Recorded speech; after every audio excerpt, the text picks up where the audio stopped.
step up to the fight, playing with powers they don't understand. Will they fuck it all up or will they save the land? Treachery, vanity, loitering and worse. They are their own worst enemies. These fuckers don't need no cause. Authors and dragons.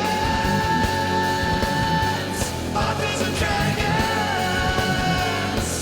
Their powers combined, a group of fantasy authors take on a sadistic games master. Will they survive? Like and subscribe, motherfucker! Authors and dragons! Authors and dragons!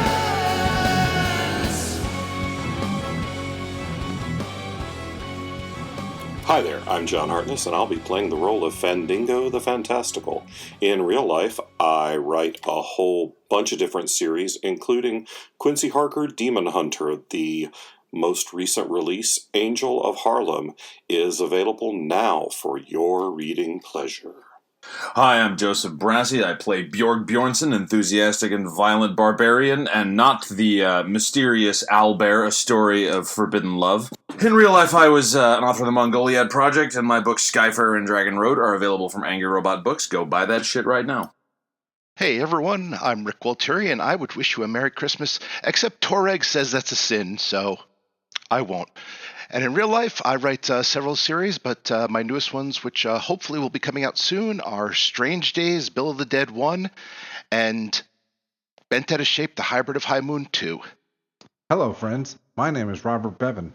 I play the role of Klaus Richter, the rogue with all the ho-ho-hos. In real life, I write the Caverns and Creatures series of comedy fantasy novels and short stories, starting with the first book, Critical Failures, and I also write several of the Shingles titles that you have probably read and enjoyed. Season's greetings, guys. My name is Steve Webberell, and I play Brandon Fymaster, the Unchained Monk. In real life, I write the comedy fantasy series The Doomsayer Journeys with Falstaff Books, so go and look that up. Hey everyone, I am Drew Hayes, author of books such as Superpowered, Fred the Vampire Accountant, and the newly released Siege Tactics, which, as you are hearing this, came out 2 days ago on ebook and print, and the audio will be out on January 24th. I presume that future Drew is bathing in accolades and awards, so we'll leave that to him. But as for current Drew, he got in the Christmas spirit for y'all. He watched the second Christmas Prince movie and did a drinking game to it. So, you know what is in the spirit of the season? Spirits. And you know what goes with spirits? Oh, that's right. It's been a while, but we're bringing it back. It's Drinking and Dragons, everybody. Hooray! Yeah. Tonight we'll be playing a drinking game. Crap, I should get some spirits. I didn't even tell the players. I just assumed they all had beers. That's It's a pretty right. fair assumption. Kill our listeners right before the new year. Yeah, I've been drinking beer like some kind of asshole. Well, I don't have any spirits, but I do have Scotch Islands. Beer is fine. We got a long game, and some of you have a weird habit of rolling 20s and 1s. So for everybody listening, the rule for Drinking and Dragons, as we have played it traditionally, is if you get a natural 1, you drink. If you get a natural 20, everybody drinks. And if you take damage, you drink. Did we have anything else? If you feel like it, you can drink. Oh, well, that's just life. Oh, wasn't there every time you have to ask, where's that on my character sheet? I think That that's was a live game show, rule, but yeah. we're going to keep it. We're going to keep it. Listeners, if we go into breaks, I'll just tell you how many you owe, because we're still not going to keep that. It still won't be fun radio. Every time we have to say, how do I trace our path for the YouTube thing? That should be a drink, too. Agreed. I'm going to go in the kitchen and pour myself a drink. I'll be right back. Not to be left out. Well, while Klaus is getting a drink, you know who was doing something pretty interesting when we left off last game? I believe that was Fandingo and Brandon, who had just opened a treasure chest that they worked quite hard to get to. That's right. Yeah. Well, one of us worked quite hard to get to. Yes. Fandingo, by trusting you, put a lot of work in himself. Trust is the hardest thing to do in Dungeons & Dragons days. That is true. That truly is a little more accurate than it was meant to be. Yeah. Let's go ahead and just start with that. Fendingo and Brandon Thighmaster, I'm going to need dexterity saves. Merry Christmas. Merry Christmas. How did you not see this coming? Don't worry, if there's any more spiders on your face, I'll shoot them off. Merry Christmas to all of us. My character sheet just shit the bed. This was a bad time for a terrible roll, but Brandon Firemaster rolls a 6 dexterity. I don't know if there's ever a good time for a terrible roll. And the good news, Fandingo, is you did roll before you shit the bed. You got a 13. We can use it. That was my test roll to make sure that things used to be working. But sure, I got a 13. Yeah. Still not good enough. Thanks. My pleasure.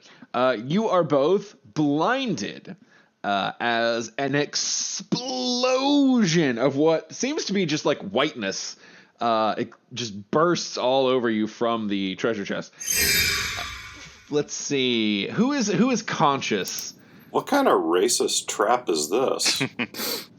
Klaus and Silas. You may give me perception checks. Bjorg, you may roll a perception check. Bjork's outside the room. Am I? You are currently unconscious. He's rolling for something different. Okay, Oh, dear God. shut the fuck up then. Bjorg's magical mini adventure. Silence gets a natural 20. Bjorg rolled Joey? a 15. Bjorg rolled a 15. Okay. And Klaus, give me a perception. All right, coming right up. Oh wait, I rolled a natural 20. Yes, you did. Drink, fuckers. Oh, Oh, yeah. shit, yeah, you're right. What do you think? I'm just like waiting for like accolades or something. Yeah, A kind little of. bit, yeah. Hey, in my defense, I've been drinking all afternoon. In my defense, I'm an idiot. Klaus rolls a 12. Alrighty. Well, Silas Kane, you are going to see in perfect, clear, crisp HD vision the absolute avalanche that is funneled through this treasure chest as it bursts out, coating the entire room in a dense, thick layer of snow. It is very festive. You feel the season. Everybody else sees this too. Silas just sees it better. Silas can also notice that, you know what else comes with snow? A little bit of ice, a little bit of frost, and hey, boy, all those ledges that you've been climbing and walking around and dealing with the wall blades on, man, they all look a little bit slicker than they were before. Oh, brilliant. Because we had such an easy time with them before. Yeah, it was too easy. But Fandingo and Brandon Thighmaster, I want you to both roll me perceptions as well. Once you have wiped the amazing amount of white smeared artificial snow from your eyes. It is still very cold. It all feels Smeared. like Once snow. we've smeared, yeah. Yeah. Fendingo rolls a 7. One might even say creamy. Brandon Firemaster rolls a 21 perception. Ooh, okay. It's now a good time to point out I'm still wearing my sunglasses. It is, actually. Brandon Thighmaster just kind of like squeeges it away. So, within the treasure chest, now that all the snow and whatchamacallit is gone, you find a small wand and basically what looks like a sack full of something. Yeah, I think the sack already emptied itself. Oh, God damn it, Rick. You beat me to it again. A goddamn it that wasn't from me. Give it time. Okay. This sack and small wand, Fendingo, kind of looks like your department. That was such a great low-key burn. Yeah.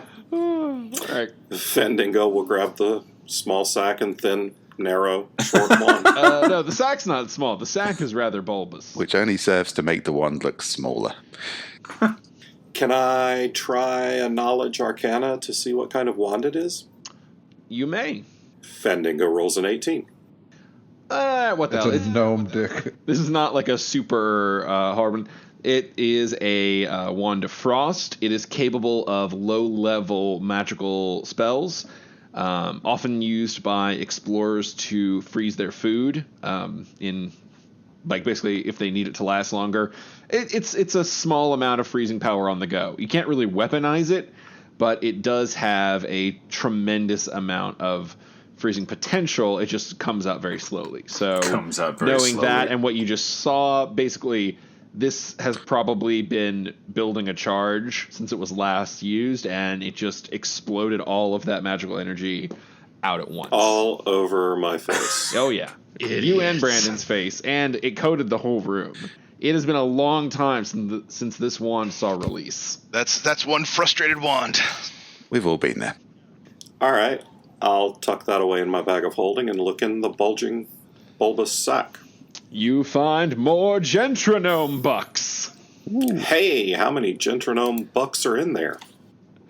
You find 10,000 Gentronome bucks. Right. Score. Can't wait till we stupidly don't spend those next time. Me too. Brandon I'll Thighmaster. put that in my bag of holding. As you are the one who got the 21 perception, you can notice that you can't quite put your finger on why, but there's something about the bottom of this chest that just doesn't feel quite right to you. But we'll come back to you guys. Sorry, Bjorg, you have woken up to the sounds of Brandon and Fandingo going, oh God, oh, it's so much. Oh, why won't it stop? Some got in my mouth. I'm so glad I don't have hair. So yeah, so that screaming kind of woke. Clearly I'm not home. No one would be complaining about that at home. So you can wake up and go. You were in the other room. You can either explore that one if you want, but I'm gonna have to start map hopping, or you can walk back in and say hello. I'll walk back in and say hello. I have had a delightful nap. What's going on? Why does this entire room look like a frost demon let loose on it? Did someone giggle the Gelugon? Oh, they giggled the Gemagon, all right. We're all but faces You're a butt face. in the cocky film of. Speaking of Silas, you can do something if you would like. Is that blasphemy spider still alive? Yes, it is. Oh, fuck him then. Wait, Blast Wave Spider? Blasphemy. Blasphemy. Oh, Blasphemy Spider. 21 AC. What is it? Does it curse a lot? I mean, truly, any spider that doesn't worship Torag is a blasphemy spider to Silas. Ah, I see. I wasn't sure if it was just an atheist. Now that I'm realizing it, most spiders are blasphemy spiders to Silas. That would probably be all spiders. Well, I don't know, maybe one spider worships Torag. Maybe there's a Silas of spiders out there. Oh, God. I gotta find this guy. Now all of a sudden Rick wants a familiar.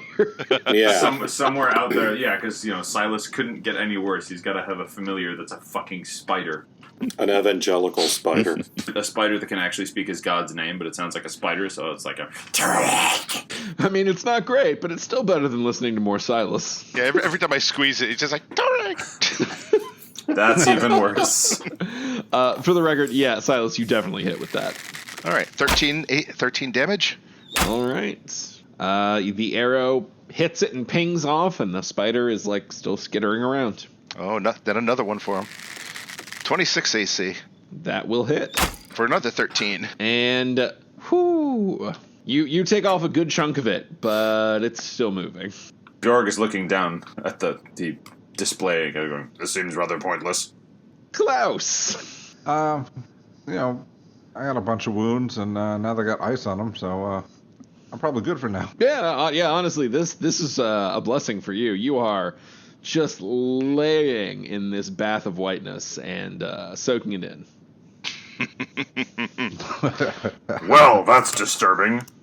Yeah, he didn't catch a blast of it right in the face. Yeah, this deep freeze wonderland is a surprise blessing for you. Some might say a gift. Oh. Because it's Christmas time. Oh shit! Yeah, that does make it better. All right, yeah, Klaus will. How long does one of those long rests take, or short rests, or whatever it does that gives you hit points back? Short rest an hour, a long rest 8 hours. All right, and how do you get hit points back with one of those? You have to rest for an hour, and you have to roll your hit die. You are not in a position in which you can rest for an hour currently. Well, I thought I might be if I just sit here and watch them trying to get back over here. You are cold. If you lose 2 more hit points, you can take as long of a rest as you want. Yeah. If the giant amount of ice didn't give it away, you are all cold. Very much All right. so. Yeah. Maybe it's cold inside. Bjorg is gonna Bjorg. That's a necrophiliac joke. Well, it is now. God damn it. I think that's a first. Joe got a goddamn it out of me. Well, speaking of you, it is you and Brandon Thighmaster's turn. Did Brandon say anything? Brandon, did you say anything about the bottom of the box? Well, it's actually Brandon Thighmaster's turn, so what do you want to Well, do? there we go. You even going to let Fandango in on this? Oh no, I'm just going to be. I'm not going to tell him about the suspicious-looking bottom of this chest. I'm just going to say, "Hey, Fandango, watch me rogue," and then I'm just going to smash my fist into the bottom of the chest. Roll me an attack. Unarmed strike. Attacks for a 15. That is an accurate enough punch to hit a stationary chest. Roll me damage. Fisted, Brandon. 9 bludgeoning damage. All right.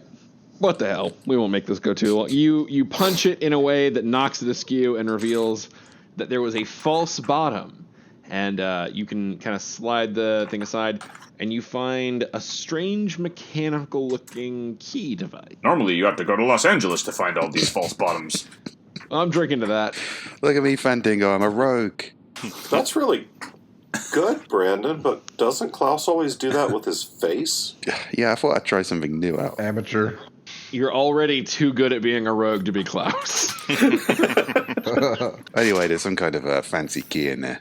You gonna take it, or you wanna? You take me it. to? I'm just more interested in showing you my sweet rogue skills. But All right, I'll take the fancy key thing.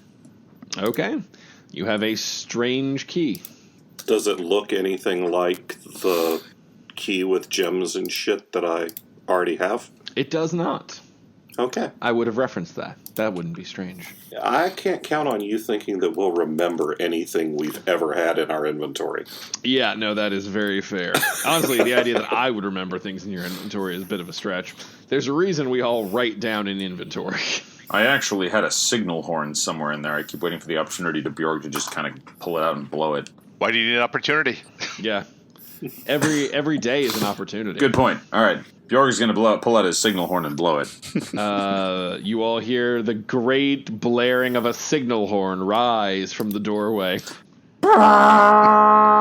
Hey, Brandon. Bjorg's awake. he certainly is. I am here now! Awesome. Do you have a rope? No. You just climbed up a rope, Fandango. It's literally dangling down at your... like, that's how Brandon got you up here. I know that, but for us both to climb down it, we're not going to have a rope at the other platform. Honestly, given your skill in tying knots, if you try to tie this rope off, I can almost guarantee it'll be with you at the bottom. Yeah, seems fair. Especially if you tie like a rogue. I'll tell you what, if Fandango wants to climb down, Brandon will hold on to the rope so he can do so safely. Fandango would like to do that because Fandango got the shit knocked out of him when he fell off the rope a little while ago. Yes, Fandango, I can guarantee you that's 100% safe. Are you still conscious? Technically. Apparently he is, yes. It seems that explosion of whiteness staunched his wounds or something? I don't know, I'm confused. What are you doing over there? Bleeding. Shoving my intestines back in. His best. He's doing his best. No, he meant the people with the treasure chest. He meant Brandon and... Ow. Yeah, fuck you guys, almost dead. I'm clutching a small shaft and a bulging sack. Fandango, give me an athletics check to climb down. Brandon Thighmaster, give me a strength check to anchor him. Fandango, you have advantage on athletics because you have a climb potion, and this is climbing. Fandango climbs for 18. Okay. Brandon Firemaster rolls a 19 for strength. Oh, wow. Okay. Yeah. Brandon, you can hold it. Fandango, you can get your movement down, so we'll give you 30 feet down. So you're 10 feet up but that is the end of y'all's collective turn. Bjorg, you're blowing a signal horn. He's pulling it out and blowing it. Are they coming like back to us? Is that what's going on right now? Yeah, they are. They went to check out the treasure chest. Okay. They have now gotten into the treasure chest and are on their way back. Okay, well, I suppose Bjorg will wait, because, he might have to... Possibly being pursued by mechanical spiders. We don't know yet. Oh. Well, in that case, Bjorg's going to draw his sword. I didn't know spiders pursuing us was an option. The spiders are not pursuing. They are still on the chains. It's better to be safe than sorry on these things. We've never been safe, rather than sorry. I'm pretty sure that you've never been sorry either. I was going to say. Yeah. I realize we haven't, but it is better to be. Ah, yeah, okay. I'll give you that. All right. So Silas, I assume you're going to try and kill this spider. Fuck yeah! I hope he has a family at home with like a little spider, Tiny Tim, just to be disappointed for Christmas morning. God damn it! It would be a robot spider, Tiny Tim, which would make the creator a real fucker. I mean, Ebenezer. 30. that will hit. Ah, yes, my delightful creation. You shall be crippled and die soon. 9 points. All right. You have successfully destroyed this spider bot. And when you get to hell, tell him Silas squished you. Klaus, you are laying in the snow, or snow-like facsimile approved by Gentrono. Yeah, I'm gonna continue to lie here. I'm kind of afraid to move, and I want to see if they get fucked up by spiders and floor spikes. Well, let's see. Fandango, another athletics. Brandon Thighmaster, another strength. You know, with Klaus just lying there, Bjorg, we could technically go curling. Fandango's very happy that he drank a potion because with advantage he has an 18. Brandon Firemaster don't need no potion. He rolls a 19 for strength. Oh, wow. Yeah. 19 on both ends. Okay. Fandango, you make it to the floor. Roll me a d6. Fandango rolls a 2. Okay. No skewering. No skewering. And Brandon Thighmaster, you've got some movement, some action left. What would you like to do? You're up top. You've got a rope. You're 40 feet high. I will kick down the rope and use my slow fall to descend as gracefully as possible down next to Fandango. Whee! Use your what? Slow fall. Reduce falling damage you take by an amount equal to 5 times your monk level. Okay, so you're going to take 4d6. Is she just like air pants drifting down? And you are, what, level 7? Yes. So you can absorb 35 damage. 15, all right. You take no damage from the fall. That's pretty cool. It was pretty cool. I shout back over. Roll me a d6, though. You landed. Oh, yeah. Well, I may not finish this sentence as I start it. Let's find out. Start. Rolls a 6. All right. You are perfectly fine. You are a magic, gleaming, bald man with a shiny dick, and I'm strangely conflicted with the feelings I'm having right now. Yes. Mary Poppins has gone through a bit of an image change. And you're standing next to him covered in white stuff. Oh, they're both covered in white stuff. You're all covered in white stuff. We call that Tuesday. Alrighty. Bjorg, Yes. you are up. Not after that display.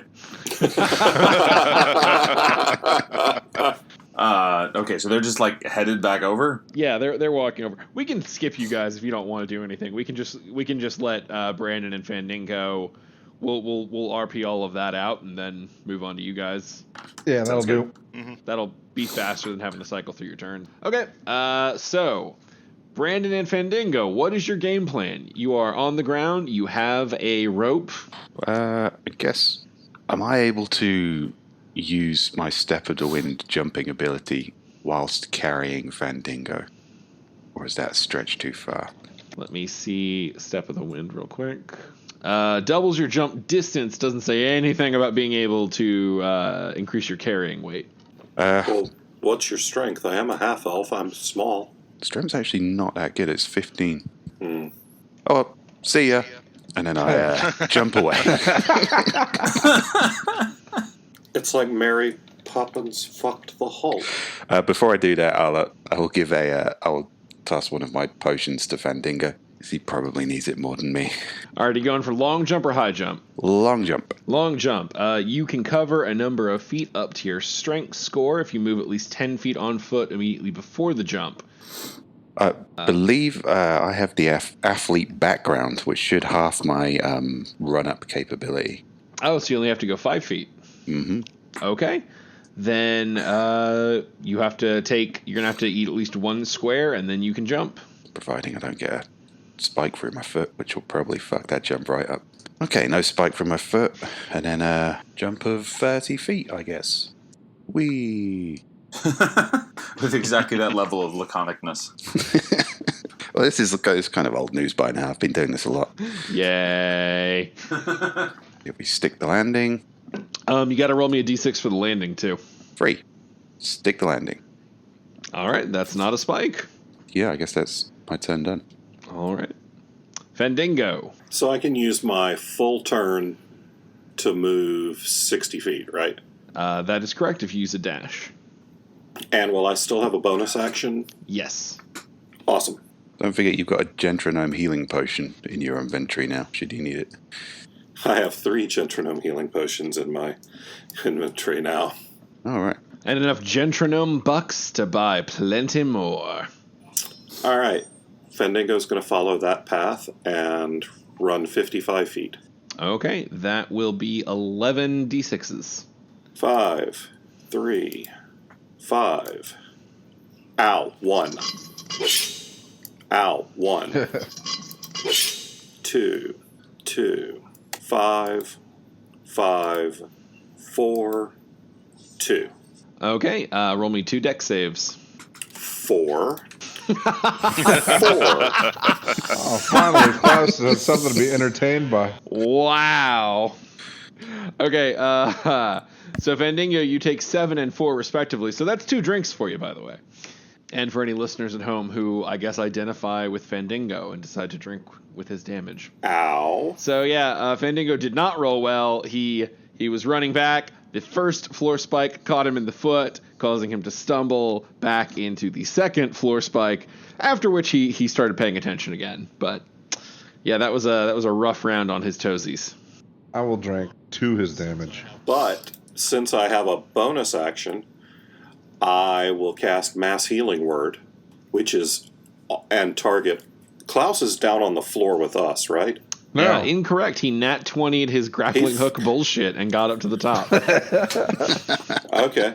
Can I see them up there from where I am? You cannot, because you have an artificial light source, and honestly, just from the angle you're standing there on the top of a platform, you're right catty corner to it, looking straight up. I don't think you would see them. Okay, then I'll hold until my next action to heal, because I can Mass Healing Word all of us, but I can't see Klaus, so he's the most fucked up among us. Yeah. You can't see Bjorg or Silas either. They're not really trying hard to die right now. I don't think Klaus was trying. I think it's just sort of happening. Yeah, he's succeeding. Alrighty, you have made it most of the way over to the platform. So, Brandon, I believe we are back to you. Okay, I'm going to try and get to the platform's edge. I will do that first. Okay, so you 3d6s. That is correct. Ooh, 1, 2, 3. All right, give me a dex save. Did not do well on my last dex save. 8. Well, you didn't do well on this one either. 8 damage, and Jeez. don't forget your drink. And for all the athletic, good-looking people at home, I guess Brandon Thighmaster's your guy, so you take a drink. I don't know if we have any listeners that fall into that category, do we? I assume all of our listeners would put themselves in that category. Maybe the good-looking part, but athletic? D&D is a sport. You know what, though? There is apparently a semi-decent, sizable number of sword guys, friends of mine, who listen to this, so... Oh, there you go. All of you All right. guys definitely drink. Yeah. Yeah. All of Joe's friends drink twice to make up for the fat schlobs who are my magic buddies who listen to this. And all the alcoholics who follow me, you're already drinking. If you have a set of Caverns and Creatures metal dice, those are heavy enough to warrant this game being a sport. And if you don't, you can order those at... We're only looking out for your health. I'll throw the rope up and say, "Hey, Bjorg." Oh, Bjorg. Okay, yeah. Do I need to roll anything to catch the rope? Well, let's go back. Let's go way back. Fandango, what are you tying the rope to? I'm throwing the whole coil of rope up and counting on Bjorg to hold it and me climb up the Bjorg. Oh, okay. In that case, Works every time. in that case, roll me a strength check to try and hurl 40 or 50 feet of rope up. It's still attached to the manacles, isn't it? Okay, so now he's throwing 50 feet of rope and manacles, 40 feet high. I rolled a 13. Yeah, that's not going to do it. Roll me a dex save. I rolled a 20. The manacles do not crash down on your head. This time I'll try to only throw the manacles. Boy, that does seem easier. That's not how we do things I don't on know how Offers you and came up Dragons. with this idea. I rolled a natural 1. Drink, bitches. Oh, goddamn. That's everybody. You at home, too. I'm going to need another D20. Oh, yeah. Fandango rolls an 8 and does not die. Okay, you do not accidentally shackle you and Brandon together like an 80s style comedy. And that happened a lot in the 80s. I'm going to be honest, I was kind of pulling for that. Oh, that would have been hilarious. That would have been great, but the dice weren't with us. Or against us, I suppose. Is Fandango finished his turn? Yes, he has. He very much has. I'm going to wordlessly take the rope away from Fandango. And then try and throw it up properly. Fandango's got his fingers crossed. I got to roll a 5 strength as well, just so I too can fuck this up. Roll me a dex save. Like the rope is slippy. This fake snow is horrible. I roll a 13. You also can avoid the manacles as they come crashing toward your head. Fandango will wordlessly look at Brandon, but he'll wordlessly look at Brandon with a very smug expression. This might take a while, so Silas is gonna write Toreg's name in the snow. With his finger. No. All right, Silas is taking a dump in the snow. Who takes a shit to write somebody's name? Silence. kind Wait, of how did shit you are guys write in the taking? snow? We just learned something about Drew. Drew, can he pee the name of Torag? He can try. All right. Gonna need a constitution Lightning to roll. the dick. Silas, roll me dexterity. Dexterity. Ah, Booyah. A 10. okay, that is basic enough dexterity to successfully get your cursive right as you are beginning to spell out the name. And then roll me a... Oh, let's just go with a constitution. 20. All right. You only take 4 damage as... Well, imagine there's an electric fence right under the snow. As you're getting to the A, it's like you hit the electric fence. You can't even pee the word Torag. That's what you get for trying to write your name in the snow wrong. 4 points of dick damage. I have a cousin who did that.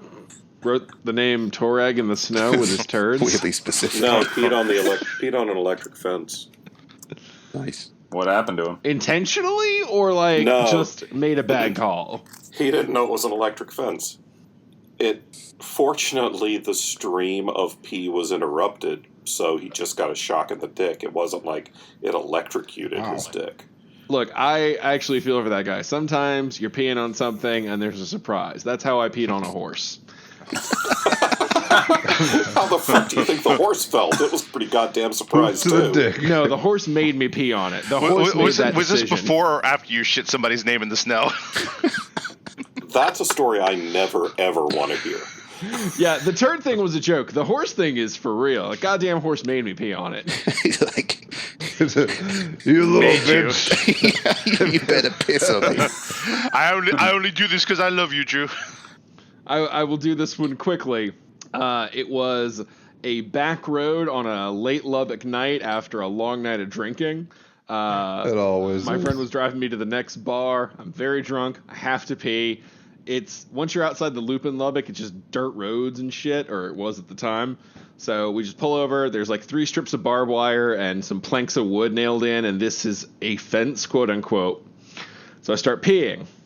Again, very drunk, very late. So once I start peeing, I'm committed. There's no stopping. All right, we're seeing this through come hell or high water. And a horse. yeah, and a shape starts coming out of the darkness toward me. And I'm not gonna lie, I'm peeing harder now. But luckily, I was kind of already in it, so not really a way to fuck that up. As this just fucking shape just comes towards me, and it's a horse, and it stops. And again, the strips of barbed wire come up to my stomach, maybe. This horse is just like looking me straight in the fucking eye, and I look down, and it's put its leg directly in the stream. So It's I kind of warm. just finish things out because I don't know what the fuck to do. I don't know what the protocol is if a horse makes you pee on it. Pay out $130,000. Yeah, finish, shake off, turn around, realize my friend who was in the car has been watching this whole fucking thing and fell out of her car laughing at me. When you walked away, did the horse thank you? Yeah. So, yeah, sometimes you're peeing on a fence and you get a surprise. What's the moral of that story? How many times have you jerked off to this many? Only half as many times as the horse has. And at the end, scream out, Wilbur. Oh, that's not peanut butter we're putting on his tooth. That's a deep cut for all you Mr. Ed fans. Both of you. Jesus. Oh, this is why I don't tell stories on the podcast. I've lived a life. All right, moving on. You know it's a good story when we get a goddammit and a Jesus out of Joe. Oh, one day I'll tell you about my wild stories. Fandango, you're next on manacle throwing. Do me a strength. Yeah, Fandango rolls a 13. Oh, fuck it. It's good enough. Silas and Bjorg, collectively, or actually both of you roll me dex. All right. I was waiting for like an hour later to be like, it's like, roll, and we'll check you next time on Authors and Dragons. Dex, you said? Yes, dex, both of you dex. 8. All right. All right. Hold on. I rolled Dex 5. All right. Fandango, the It's good raining news, manacles.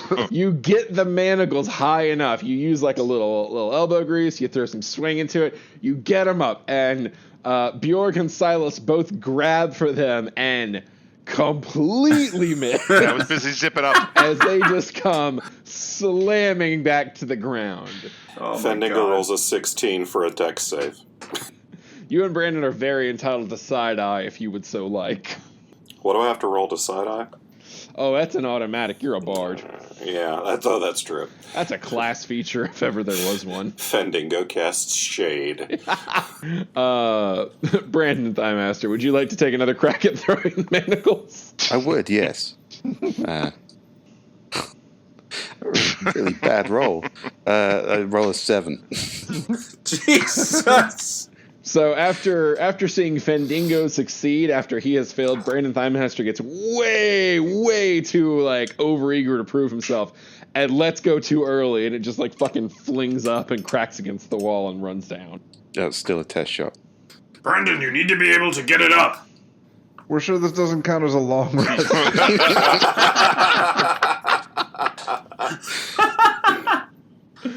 It feels like it should, doesn't it? Fandango. Hey, Klaus. Shoot your crossbow straight down. Oh, Jesus. Wait, I can't find it. I think a bard took it. I have healing spells, you bleeding fuck. Wait, you think this is going to be more effective than like successfully throwing manacles up? I think it could be more effective. I step away from Fandinger. Yeah, if you shoot the rope straight down, I do think that you can hold on to the crossbow while you shoot a rope at the floor. Oh yeah, I didn't do so hot last time. But if you fuck it up, I'll have a crossbow with a rope on it.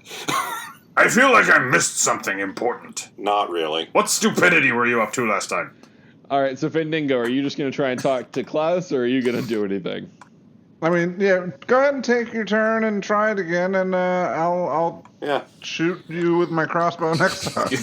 When it's my turn. Fantingo rolls a 17 to throw the manacles up at Larry and Curly on the platform. Silas and Bjorg, roll me dexes. Go ahead and give yourselves advantage this time because you're watching for it. All right. Bjorg, You're very optimistic there. Bjorg rolls an 18, though, with advantage. A 22 for Silas. Okay, so Fandango hurls it up. It goes all the way. Silas just robotically reaches out and snags onto it. And Bjorg, like, almost grabs the wrong space. And then the last one was like, oh, yeah, right. Yeah. I got this. Silas and Bjorg, roll me strength so we can establish your anchors. And let's see. Fandango, you threw, so Brandon Thighmaster, you have the first chance to climb.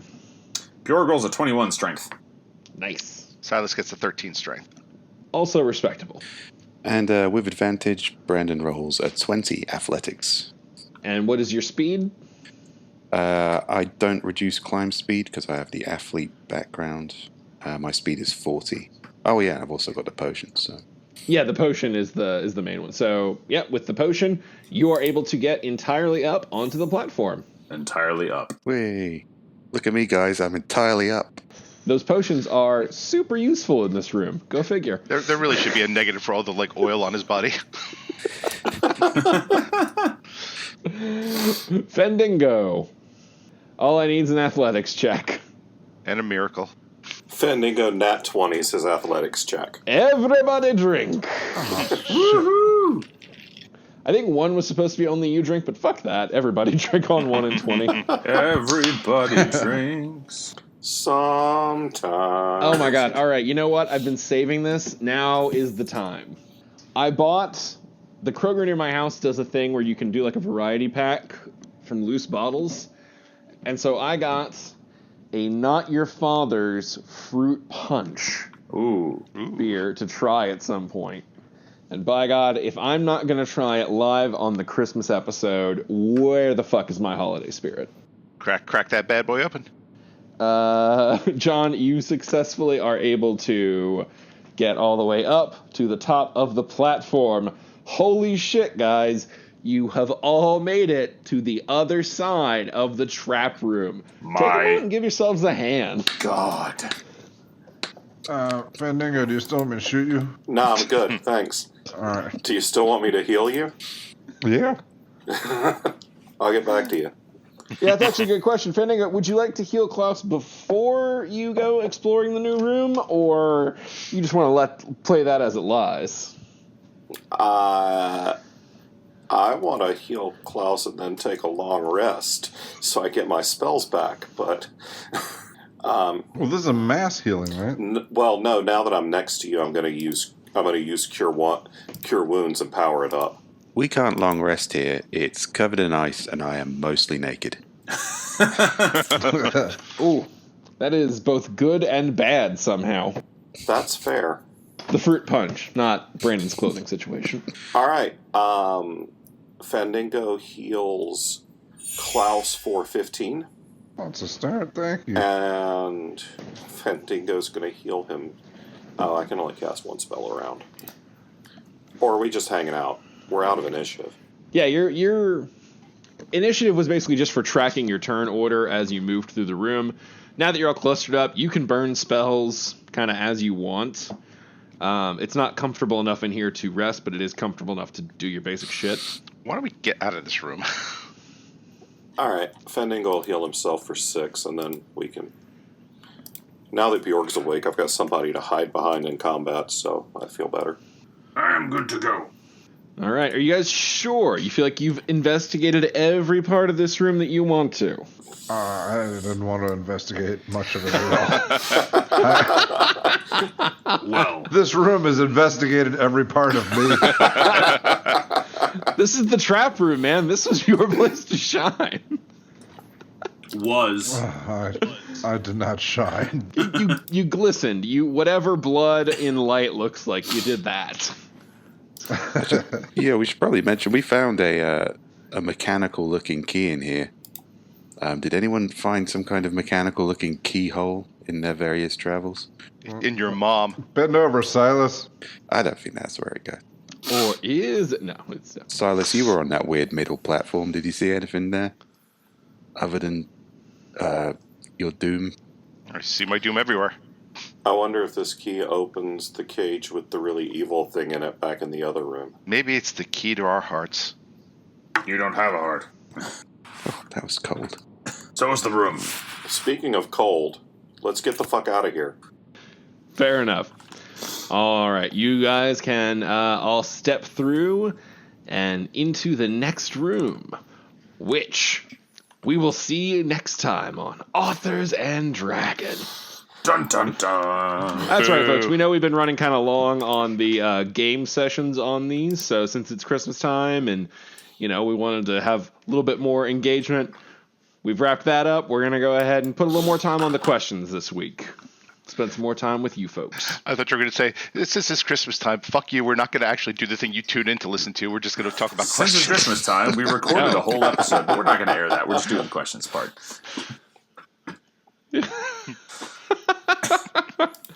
I don't know. I actually presumed that this would be what they like. In the facebook.com/authors and dragons, folks, I guess let us know. Which part do you want more emphasis on? Do you like when we run harder on the game or when we make time for the questions? We do this for y'all, so let us know the parts you enjoy the most, and we will try to emphasize them. Not just on Facebook. Let us know on Discord, too. Oh, you mean the Patreon Discord that yes. we kind of hang out in, talk, do advice chats. Really, it's a very casual, laid-back way to have incredibly easy access to some of your favorite authors and us. And it's a great way for you guys to remind us of the shit that's in our inventory that we've forgotten about for 2 years. Yeah. Yeah. Speaking of, let's go ahead and just open with a question we've gotten a lot over the past year. This isn't in the Discord or anything. I just know it. When will Fandingo open his gift from Big Red and the Coal Demon? And thanks to the Discord, we got reminded he already did. Inside there were scales that brought him up to the party's level. Up to the parties. Or down. Oh, it was up. It was up, and then it was released, and now the room's white. But just think, now you've got the wand that can generate the white rooms. God. Will it have black curtains?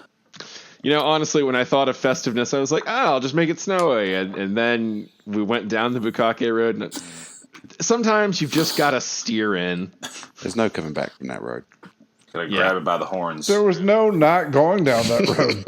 I'm a little tipsy. I didn't think it through. I didn't know there was ever an option to not go down the Bukake Road. There you go. All right. It's Well, for fucking now, why don't we go ahead and throw to our Discord questions, cutting the line. Rick, you go ahead and field those for us. They come from the Discord at patreon.com/authors and dragons. I know we already said it. We're plugging shit. Well, our friend Michael, who loves us enough to be on our Patreon and on our Discord chat, he asks, with the holidays coming up, what would you like for Christmas, and what would your characters like for Christmas? And he just casually mentions, or not so casually mentions, that he would love a Shingles Netflix series. He's not the only one. Yeah, seeing as we're in charge of that, we'll definitely get right on it. Yeah, we totally have. I was going to ask for just a giant sack of money, but that's Yeah, good. they've been begging us for months. I guess we'll stop dragging our feet. Well, if enough people wish it and wish upon a star and write a letter to Santa Claus. then yes. Fuck. And No, Netflix. yeah, write the letter to Netflix. Yes, pested the shit out of the CEO of Netflix. If enough people wish upon a star and write a letter to Santa, fuckable Kurt Russell will come and convince Netflix. I mean, honestly, fuckable Kurt Russell, I would put more money on than us to sell Shingle. Yeah, so if anybody's got an in with Kurt Russell, and because fucking Vin Diesel's useless in this regard. He can't talk. He is not a networker. Really not. In fact, while you're at it, convince fuckable Kurt Russell to star in the Shingles Netflix series. All of them. Also, we keep saying fuckable Kurt Russell. Every version of Kurt Russell is fuckable. This is the fuckable Santa one that Netflix sponsored. We could send Snake Blisco over there. He's probably quite convincing in a pitch. And fuckable. There's nothing about that man that's not fuckable. Especially not the eye patch hole. God damn it. Yep. Next question. Whew, okay. Well, we haven't answered what we want for Christmas other than a Shingles I think Netflix you all series. did. You wanted to fuck Kurt Russell. While watching a Shingles Netflix series. Yeah. So Kurt Russell, bearskin rug, and a fuck ton of money. I want Kurt Russell pitching the Shingles Netflix series. Get in the middle of the circle, Kurt Russell. Yeah. You're gonna get white roomed, buddy. You're going to be dreaming of a white Christmas. Okay, so but do we want to seriously answer this question? Probably not. Yeah, why? All right. What's the question? What do we want? What are our fuck it. Pick one. Us or our characters? Characters more fun. Characters. Characters more fun. Brandon Firemaster would want kind of like peace and happiness for all his friends, but what he'd really like is for everyone to hear him say that. I feel bad. Yes. That's what he wants for Christmas. The gift of smugness. Yeah. I think Silas would say, fuck Christmas, it's a sin. Worship Tuareg. Fuck Christmas. It's a sin. Worship Torah. There's your next t-shirt. I would say Judge Hungry wants a new gavel. Gunther wants some specialty soil. And Clammy Hands Edgar wants... well, never you mind what Clammy Hands Edgar wants. Oh, dear God. I think that I'm gonna... there's a couple of material things. Like, obviously, Bjork loves weapons. Those are way to his heart. He loves flowers. Those are also way to his heart. But really, Bjork just wants the magic of friends. Is he saying that to be a passive-aggressive dick, or does he really mean it? No, he's believing that Brandon Thighmaster is being utterly serious. Oh, okay. And so the smugness doesn't even work on him. God, that turned out to be a bit of a backfiring gift, didn't it? Now I feel bad. Fandango would like the adoration of millions and an auto-tuning lute. Klaus Richter would only like a decanter of endless Kirkland Light. A decanter. You got to keep that Kirkland Light decanted, man. That's like first rule. Let that shit breathe, yo. All right. Okay, moving on. That's all of us. Let's see Welcome here. to Drinking and Dragons, the question part. Our friend Crisis, also on the Patreon and the Discord, asks, my question is, what's the strangest holiday tradition your family has? What's the strangest holiday tradition your family has? Only one holiday tradition comes to mind. It's not for this holiday, but we do animation-themed Halloween costumes every year. It's not very strange, but like I said, it's the only one. If you did it for Christmas, it would be really strange. Yeah, I would. That would be weird. I think I mentioned we watch White Christmas every year, but that's like handed down from my grandma because it was like the one VHS they had for a while. We make eggnog every year, like homemade, get the family together, and that's a big one. I don't think a lot of people home make their own eggnog. Growing up, I guess the weird one was we used to have Italian food every Christmas Eve because my stepfather was like, I think second to third generation Italian. And so like very in touch with his roots, like his grandmother who had like come over. Okay. Yes. The third generation, his grandmother had come over. And so, like she would cook for us sometimes. And so just Italian food on Christmas Eve was a huge part of my life growing up. And so weirdly, sometimes it'll be Christmas Eve and I'll be like, where the fuck's the manicotti? I don't think we really have any traditions. We get together and eat a lot, but we're rednecks. That's what we do. My one isn't strange. I'm only really thinking about it because my parents are selling the family home where I grew up. Oh, that breaks my heart. Yeah.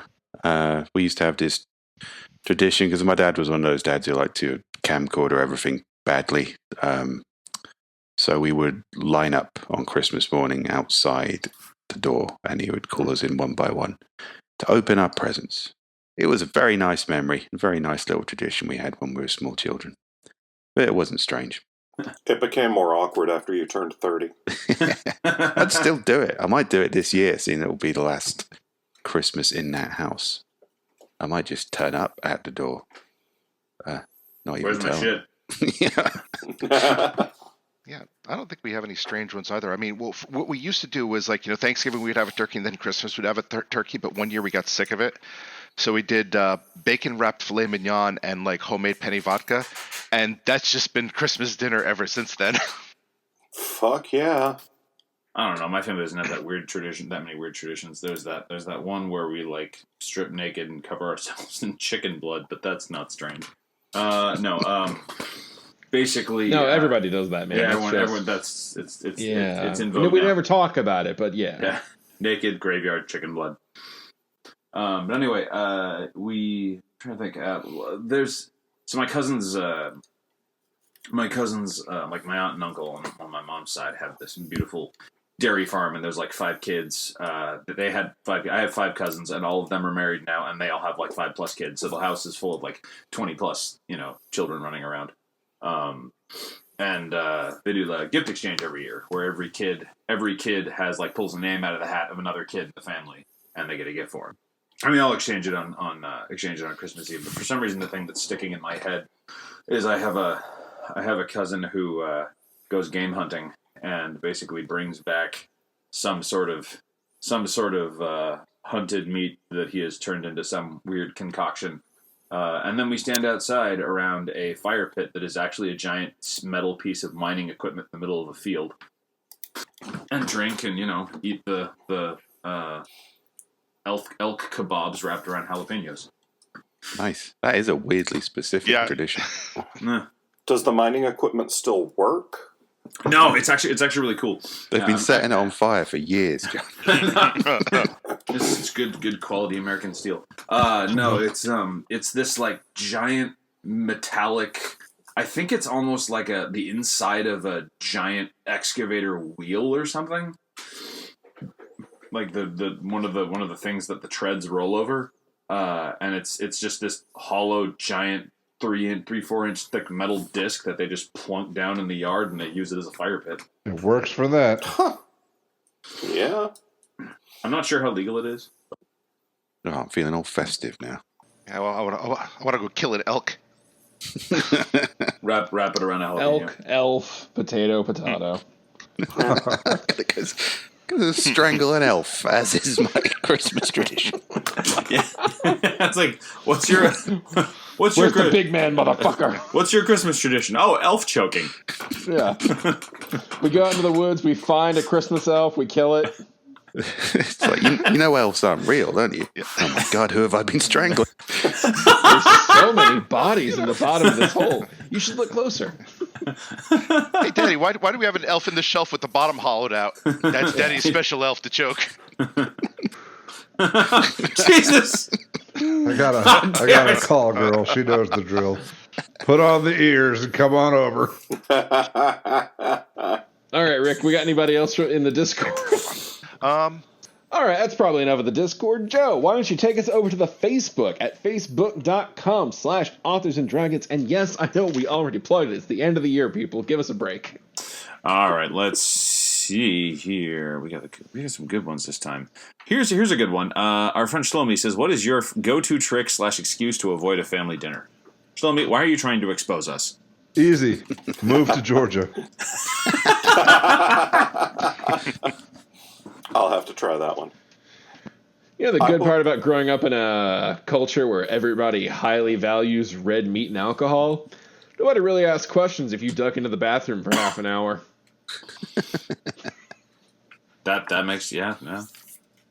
For most of my adult life, I've had a gig on at least one of my Christmas get-togethers. So this year I've got a convention on the day of my wife's family's Christmas celebration. So missing the in-laws. I live about an hour to 45 minutes away from, like, my closest blood relatives are 45 minutes away. So if we ever really don't want to go to something, it's really a matter of just being like, yeah, this is not a good time to stuff our kids in the car. Leprosy's acting up. Legs falling off. Won't make it this year. Well, I like dinner and I like my family, so I don't really ever get into that scenario. And in fact, in most situations, I'm a pretty gregarious drunk. So as long as I can get drunk, there's not really that many people I can't get along with. So it's some bullshit non-alcoholic affair and, not related to me. I don't even know why I'd be there at Christmas, so...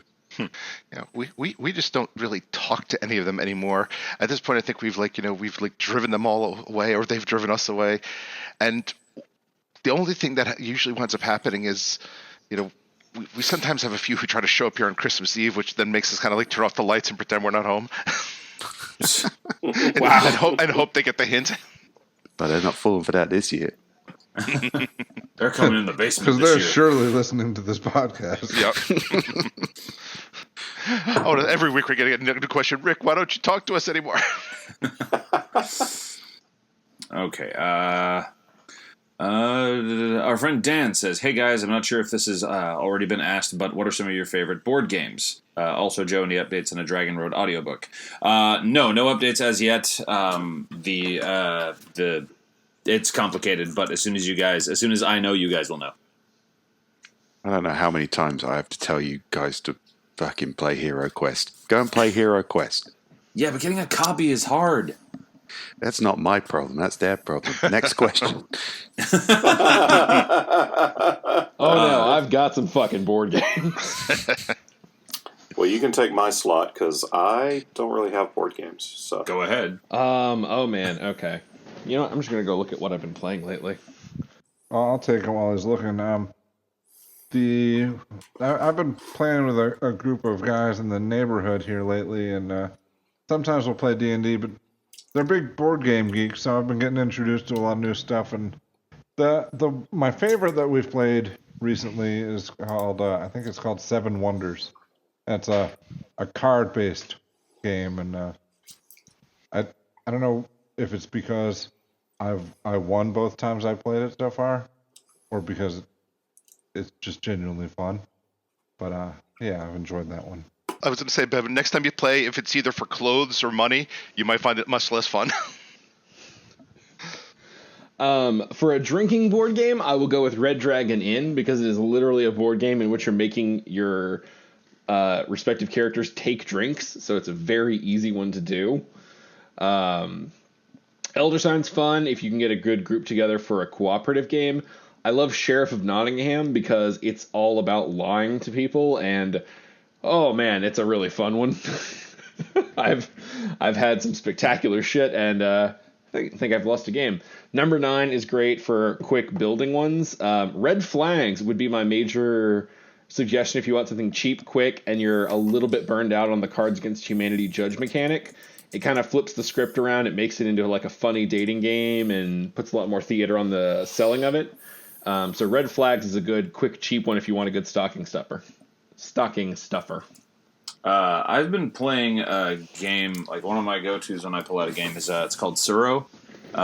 It's basically this kind of weird Asian-themed game. It's called the Game of the Path. Basically, you have a board, you have a bunch of cards, you have this sort of stone tile and everything, and you put cards down in front of yourself and in front of others to slowly make like a path map across the board, and the goal is to stay on the board and to create paths that drive your opponents off the board.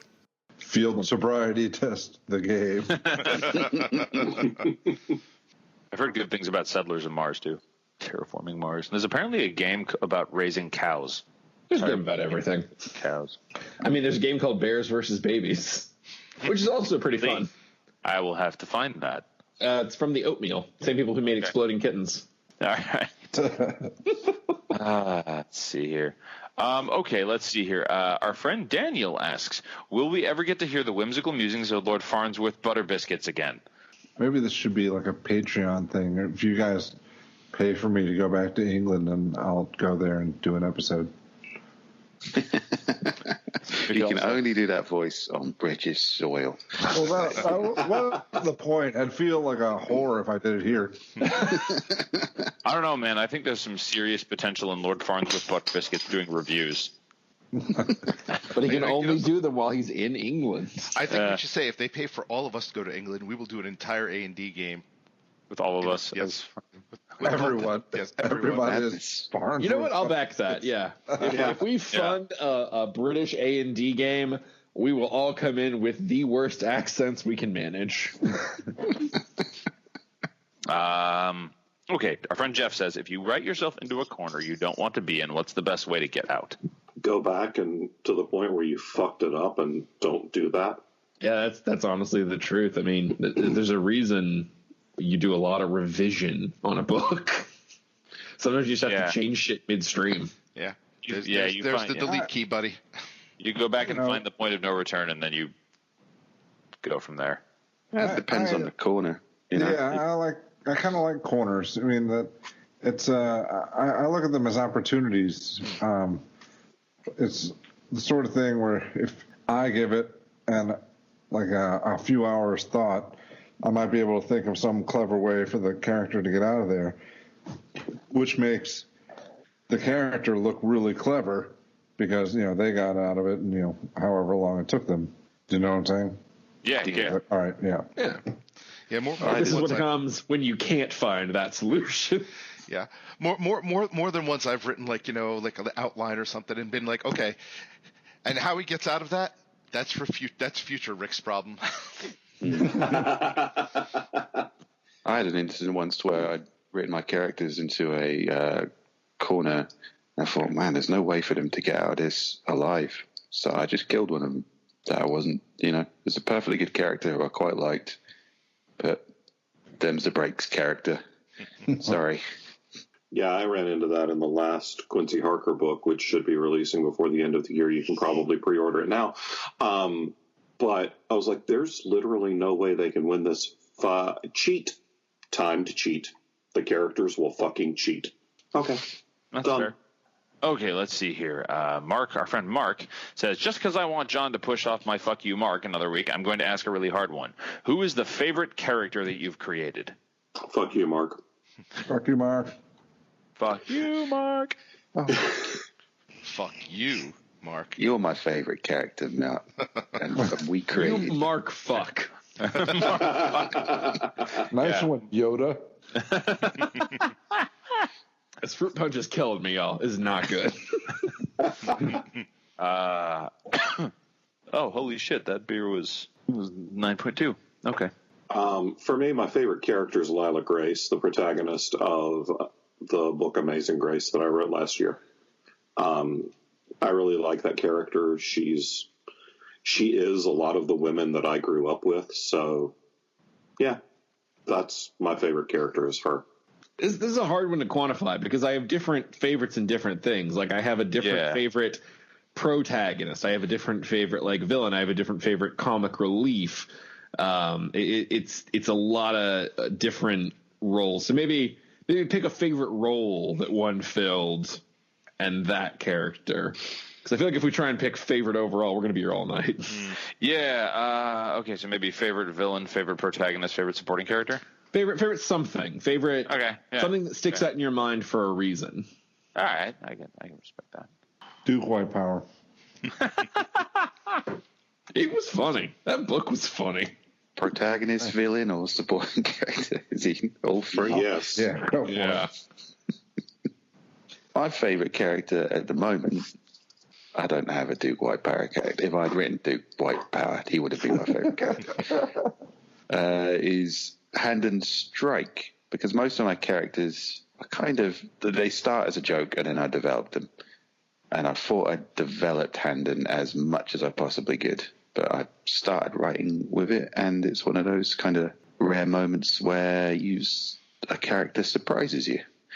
Well, it's me surprising myself. It's not really the character. But yeah, so at the moment, it's Hand and Strike, my immortal and pretty fucking sick of it adventurer. Yeah, I liked him. Yeah, that was really good. Geez. Let's see here. I mean, I'm really fond of Elias from the Skyfarer books. He never kind of disappoints to be interesting and engaging to write. If you've read The Drifting Lands as well, Clutch. Clutch is probably one of my favorite characters to write. Yeah. Supporting characters. Clutch. Like I've written several. I'm actually considering writing a self-pub novella from her perspective at some point, because she, like, every time I get inside her head, I'm like, oh, this is a fun place to be. Yeah, I mean, I would say, I mean, different categories there, but I mean, I guess, my favorite to like write just as like pure fun is Gan. I don't know which she is, if she's a bad guy, an anti-hero, just a fucking nutcase, but it's fun to write her because she's a combination of crazy, murderous, but but just smarter than almost every other character in like the series. Oh boy. For overall favorite, that is a tough one. I think I would say I love all of them for different reasons and different spots, but man, I think Jack from Secondhand Curses might be a contender for my all-time favorites, just because he was the most capable, ruthless character I've ever written. And there was something really fun about writing a character who was truly capable of anything. And I had a lot of fun with him. I wish that one didn't have to be a standalone for the story to be at best, but because, man, I loved writing that one. You can do a prequel. Nah. I don't like prequels. Yeah, it works best one and done. Okay. Our friend Keith asks, is writing time travel stories a level of difficulty higher than normal world-building fiction because it will open paradoxes, or is it a way to cheat with a disguised Deus Ex Machina resolution? I wanted to, I guess. Yeah, both. Yeah, it's a problem because a lot of people will default into that second one. Yeah, a lot of people think of it that way, even if you don't mean it that way. Yeah. Time travel is hard because you have to be playing for stakes in a story. Even if they're low stakes, they have to exist. And if a time travel scenario isn't set up properly, it's very easy to completely negate those stakes, either in the story itself or in the reader's mind as they see a very obvious solution that hasn't been addressed. Reset switches, especially when you have big stakes like that. Holy crap! Talk about a way to like get somebody to throw your book against the wall. Yeah. Reset buttons really piss people off. So if you're doing time travel, go big. Go back in time and beat Hitler to death with your own grandma. Wow, that. Yeah. You got to figure out what your time travel is and what rules it plays by, and you got to spell them out at the very front, and then you got to stick to them. That's really the only way you can do time travel in a science fiction story. Yes, we know it's fake. It's all fake, but it has to be consistent within the world. So if you say there are rules to time travel and then you break them for story convenience later, you have basically said there are no rules in this world. I can't really answer this one without spoiling my book. So I will point out what I thought was a good example of a Fantastic Four story where Johnny Storm traveled back in time to save Sue Richards from certain death that had already happened within the comic. And they kind of said, but we've already established that you can't go back and change anything. It just starts an alternate timeline. Yeah. And Johnny says, yeah, I know. I just I wanted to save you in this timeline before he goes back to his timeline. So that's some neat rules. It was a neat little one-off story. You can change the past, but not for you. I thought that was Yeah, Marvel's done that a lot, and I think they use that as kind of like their basis for like we're just going to tell a fucked up story. Let's go back to you time traveled here and that screwed everything up, so we're going to make that a story. Marvel loves to do that, but it is pretty clever. Mm-hmm. How often has Barry Allen broken the Marvel universe? Never. But now he's fucked up the DC universe a bunch. Yeah, a lot of times the DC. That's wow. I'm gonna be punished from people by people. Marvel relies on more subtle, nuanced rebooting techniques, like having Spider-Man make a deal with the devil. Oh, fuck God. that. Oh, That's what I Jesus. stopped doing. We're all killing, yeah. No Now reset it's all switches. over again. Yeah. I prefer it when Marvel just pretends shit didn't happen and just moves on. It's like, okay, it's a cheat, but it's not that fucking one last day bullshit or whatever it was. One more day. It's have a never tough seen- one. Just kill Aunt May, you cowards. Yeah. Oh yeah, no, that's not a tough one. But I get that they have to do reboots every so often because they have to keep moving the characters' timelines up into current day for those characters to stay relevant. Like Iron Man's original injury was Vietnam? Yeah. Yeah. Like I get you have to kind of keep doing some soft retcons if you want those characters to continue to be relevant. They can quietly ignore it and, retcon it on the fly. That's fine. It doesn't have to be an infinite crisis thing. We'll be grown-ups. But that deal with the devil thing was, Yeah. it was a coward's way out. Are we talking about time travel? Yeah, I think so. Maybe. Yeah. Thanks, Keith, for pissing us off about Spider-Man. Yeah. Time travel's tough. It can be done well. Okay, here, how about we do this? Is there a form of time travel that you like enough to like that you could maybe see? Like for me, I like predetermination time travel, where time travel is possible, but in doing so, you find out that you already did this, and so like when time travel happens, it's not changing the past; it was always part of the past. I like that one in that it keeps things pretty clean. Yeah. Was that like the Butterfly Effect movie? The butterfly effect is completely different. The butterfly effect is basically no matter what you do, you will make it worse. The Simpsons toaster episode is a really good example of the butterfly effect. Better than the movie The Butterfly Effect by a mile. No, I was just talking about the Butterfly Effect movie because that just pissed me off. Yeah, like Rick said, whatever you do, the universe hates you, and you're better to go off and fucking hang yourself in the womb. I wish I had killed that fish. I like it better when the protagonists are going back to fix somebody else fucking with the timeline for their own benefit. That one, so yeah, that one gets me. Another one I like is this is really hard to pull off, but in my opinion, but I've always thought it'd be really cool to tell a story that starts from a place of, I think the first season of The Flash kind of played with this, the idea that you're already starting from a place where the timeline has been fucked with, and the plot is really all of the different factions or individuals or characters trying to figure out how to fix everything that's been fucked up beyond all recognition.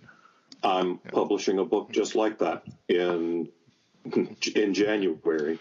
Sweet. Or what about J.J. Abrams' Star Trek, which pretty much just said, this is an alternate timeline.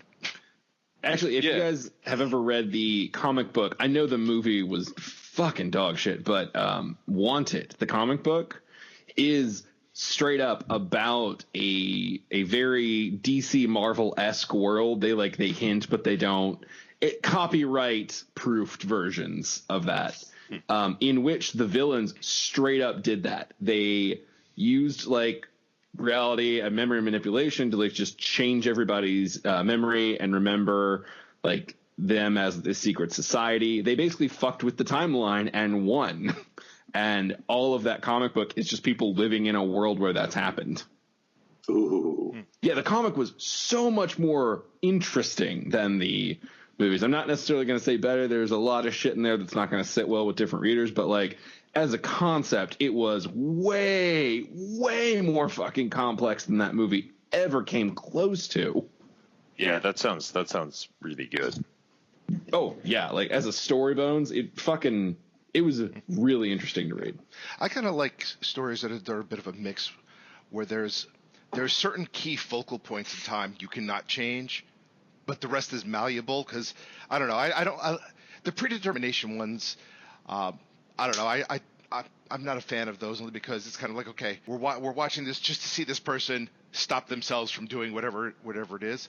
I like the ability to futz with certain things. Like, okay, maybe you can't stop JFK from from getting shot, but I don't know. You can push an old lady in front of his motorcade, who in the future went on to I don't know, commit genocide or something. Old lady genocide. Yeah. My favorite. Oh, go ahead. No, you go ahead. I was just gonna shit talk Rick. I was just gonna say I like the way Back to the Future does things because it's like they realize we're not gonna get time travel right, but we're gonna make up for it with characters and fun, and and I'm willing to forgive things like, oh, you disappeared from the photograph. Because now, why the fuck did I take a photograph of a blank tombstone in the past? But you don't care because you're having so much fun with the story. Yeah, I'm with you. If you just own the hand wavium, I'm good with it. Despite the way the silly way it's presented, that is another time travel concept where you have to go back and make sure things play out as they're supposed to play out. Otherwise, the timeline collapses. Which is another good time travel rule, which you can travel back in time, but you've got to do things a certain way. You can't just do anything you like. I've always liked the concept that whoever is doing the time travel is kind of immune to the effect. So it's almost kind of like putting somebody through their own personal hell, because it's like, okay, you went in the past, you screwed something up, and now you're the only person who knows it's screwed up. Yeah. They've also, I think DC has done that several times with Barry Allen. Oh yeah. In fact, I think that's what the new 50. Or no, Wally West is the one who came back on the current end of the new 52 one. I think so. Yeah. Yeah. I know for sure there's at least one predetermination time travel system you like, and if not, the internet's gonna fucking flog you. Futurama. That works in a closed system. The whole Fry, Nasty, and the Pasty. By the way, fucking absolute credit to those people for the Nibbler thing in the pilot. That was absolutely top tier story planning, and they don't get enough credit for it. Yeah. There's some shit there, and you're just like when you actually look at it, you're just like, damn. Yeah, They did their work. Oh god, it seems so ancillary, but you forget these motherfuckers have been making a show for decades. They knew what they were going in with. Okay, do you want to do one more? Yeah, let's do one more. Our friend Zachary asks, what aspects of writing or other associated parts of being an author have you most improved upon since you started out? Huh. Oh, that one is easy, because when I started off, I didn't know shit about editing. I was doing stuff like putting a quotation mark, then a period outside of it, and it was just ugly. Whereas my books these days are pretty damn clean. But if we have time travel, it would be me going back and smacking past Rick and be like, dude, fucking learn to spell. learn the difference between then and then, dumbass. Just like, dude, your old self is sitting there, and all of a sudden a portal opens. You jump out, slap yourself in the face, learn to spell, and leap back in the portal. Yes. But that opens an lightning is infinite spelled chain lightning, of you not get light. back and another portal opens and you get slapped by another future version for a different thing, and then he jumps back. It's just a chain of slapping. Some bizarre Street Fighter special move combo. Chain of Slapping is the name of my new erotica novel. But since we can't do that, we're all volunteering to slap the shit out of you next time we see you, Rick. It won't Because achieve future anything. you will know that you need to be slapped for something. I think I'm gonna go back and maybe just be sick tonight. I'll come in with Rick, though. I'm in a similar boat. I've always been bad at editing. I'm still bad at editing. I've hired more editors now. But I think I've learned a lot about making a system. Because in the beginning, it was just sort of, fuck, it's done. What do I do? Okay, polish for a few weeks, and then maybe an editor, and then cover. It was a little more haphazard. And now it's gotten smoothed out to the point of, okay, rough draft is done. All right, now I know it's got to be rest and then polish and then editor 1, editor 2, editor 3, beta readers. I've really gotten good at building a lot of checks and balances and waypoints to make sure I'm on schedule and on track. Yeah, I've just gotten a lot better at running a business, I guess, is the way to say it. Yeah, I mean, my editing cycle is long, but I know what I'm doing at each step of it. So Yeah, you take time to create quality work. I think for me, it's probably plotting and figuring out how to motivate actions in the story so that they don't just come out of nowhere. Mine's going to be narration and dialogue and mixing that all together. Like nowadays, I'll look at a string of sentences and I'll say, yada yada yada said Tim. Oh, but blah blah blah said blah. And then I've said, all right, I've got 2 sentences in a row that end with said somebody, and then all right, then at least the next one's gonna have I'll know what's happening and what people are saying, but there's a lot of wiggling around with how I want to say it. Whereas when I'm looking back at my first book, I didn't have this problem because I just didn't give a fuck, apparently. yeah, actually, if we did this in reverse, I would say probably probably the worst thing is is once you become and do this as a real business, you start to give a fuck, and that actually kind of messes with you a little.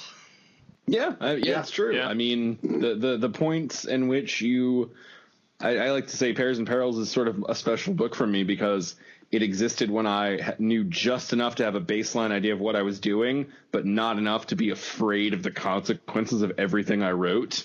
Like every choice, every line, is it perfect, etc. So yeah, that was a book I only wrote right then and could only write right then because you lose a little bit of that as you go deeper. Yeah. 100%. I could never write The Chosen today, which that was the first book I ever wrote and published. And All right. Well, I mean, to be fair, I am talking kind of the opposite here. I'm saying if I rewrote the first Critical Failures today, it would be better because I knew more about writing.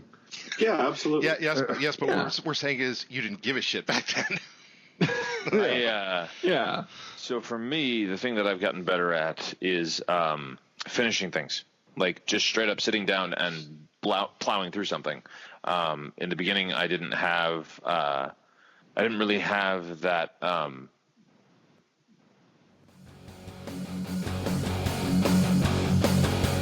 Authors and Dragons is brought to you under Creative Commons license, meaning you are free to share this material so long as credit is given to those who created it, which is us, the people you just heard play the game. Opening and closing themes performed by the Gore Core 4. Authors and Dragons! Authors and Dragons!